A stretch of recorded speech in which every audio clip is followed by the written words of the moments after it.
I only say this in theater because with theater, yes, get it.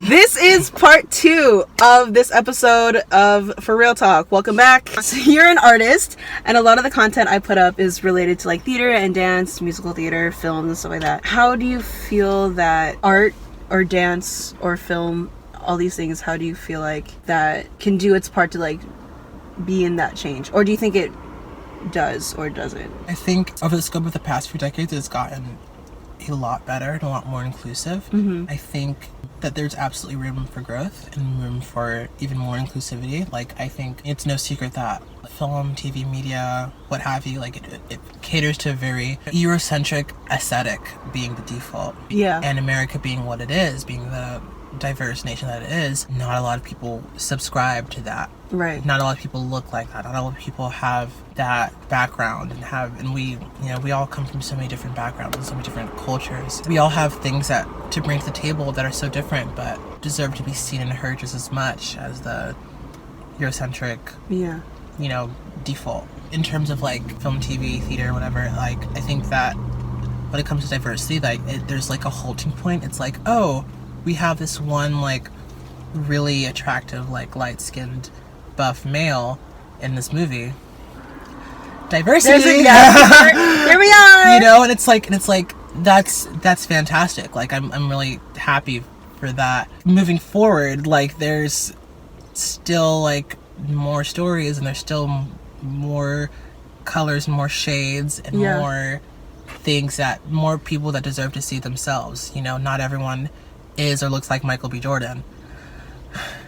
Well, I mean, what a gift it would be. I mean, I wouldn't be mad. Right? There's no complaints, whatever, if that was on the table. But I think that, especially when it comes to black bodies, and like I made like a whole like thing about this, about how colorism like fits into this, even outside of the black community, like and so many different demographics, that we need to see more shades, because every single person of every single shade deserves to see themselves in like a public on something that's publicly viewed and seen and widely like respected. Like everyone deserves that right to be able to see themselves in that and be like, that's my story. And be like, that's someone that I could be, like I could be portraying that, what I mean? In your experience, like do you feel like you've ever had a relationship with like colorism, or like times where you felt like as an Asian woman, like you felt like you saw stories being told but not your specific story? Yeah, a lot. I've experienced colorism growing up as well. It wasn't super like in my face, and it wasn't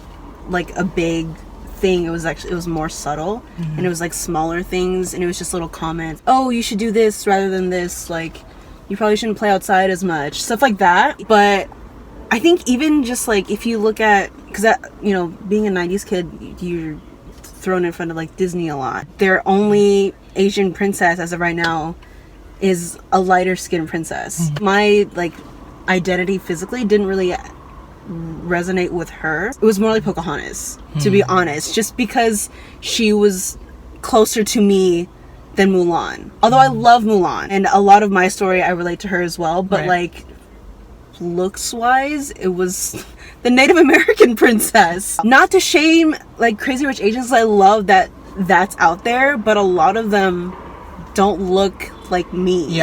Specifically. Probably, and I'm throwing this out there because I want to work with him so bad one day.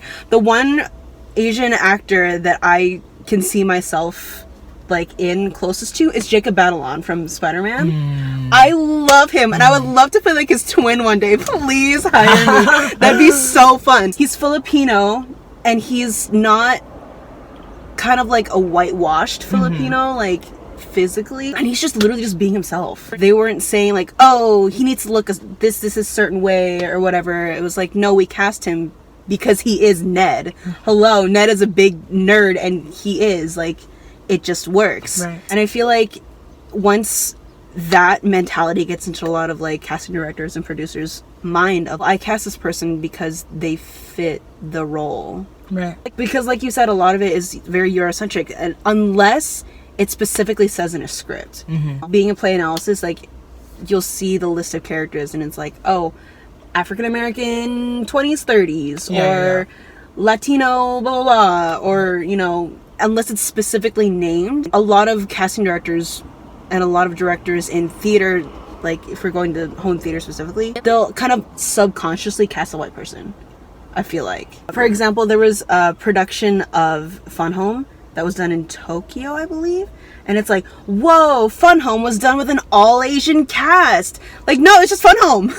Hello, like it's just Fun Home played by different people. Right. But it also opened people's eyes to be like, whoa, a family like an Asian American, I don't know if it was Asian American, but like an Asian family can also relate to this story. And I feel like that's very important, because when you see like a film or a TV show and it has a predominantly like one ethnicity on it, they automatically think, oh, it's that black movie. Yeah. Oh, it's an Asian movie. Oh, it's a Latino movie. Yeah. Like they just automatically categorize it as that, and then they'll close it off or they'll judge it based on that. Like, oh, I'm not really into black movies. All right, I don't really enjoy the content that Latino, you know, TV shows have. It's just, I like different things because I like comedy, or, you know, there's some things that I like about it within a genre, like subgenres of like based on color and the people who are in it based on their race. Yeah, I don't think that we should be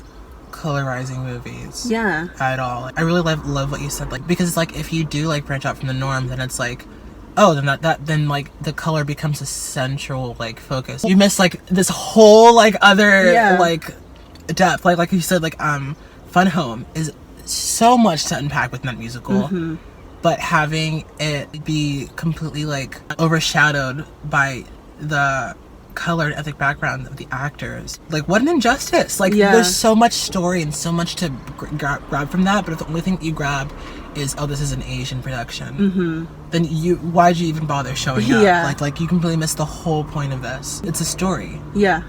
They're storytellers and they have the right to. And sure, like, they happen to be Asian, because it's like, if they don't tell these stories for themselves from their own perspective, who's going to? Yeah, exactly. So especially in theater, just because productions can be done, or shows can be done in different productions, or productions can be done with different shows. Okay, let's just talk about Broadway. So when people on Broadway are like, this is the first black this character, like when Jordan Fisher, the first Evan Hansen of color, like, I love him and he's talented. Why was that like the big thing about Jordan Fisher? It's really cool because it gives you a different outlook of the story. You're like, whoa, this hits differently because this person looks a certain way, or, you know, has different mannerisms than somebody else. So I think that's really cool.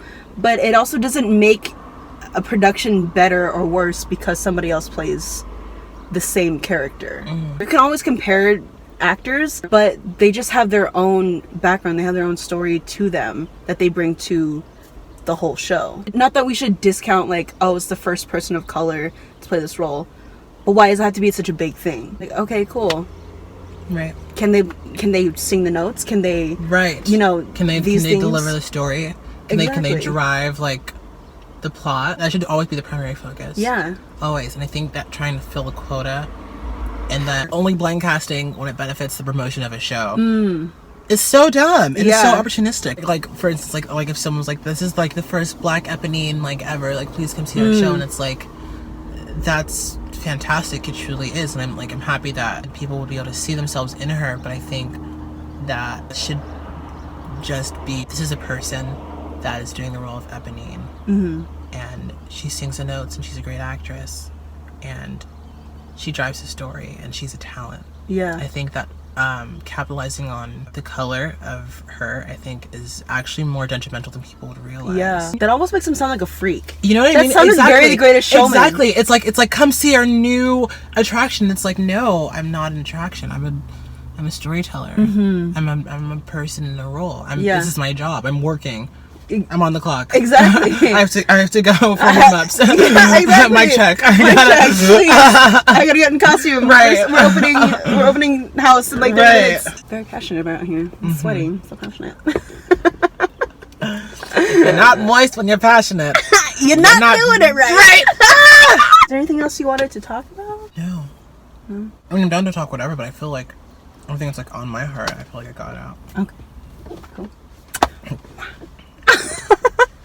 Can you tell them we're theater people? Thank you for having me. Yeah, of course. This is a really, really good discussion. I love these. I love car talks, love for real talks, and I love sharing my friends with my audience and my peoples who watch. Like my friends. I just talk about my friends to my friends. This is like easier. I'm like, look at how great they are. Ta-da! Sarah, you are a gift. And for anyone watching that feels like their stories is being told, your story matters and your shade matters, and you have just as much right and validity to your story as anyone does. So don't let anyone tell you any different. You can tell those stories because nobody else has a voice like yours. Exactly. Do it. That's good. That's really what we're good. doing here. Hell. We're telling our story with our own voices. Burping them as well. Well, that is it for this episode. Thank you guys so much for watching and hanging out with us today. You can find Mikey on social media. I'll leave all of his all of his links in the description below. I've done this for a while now. I definitely know how to make these videos again. Bye!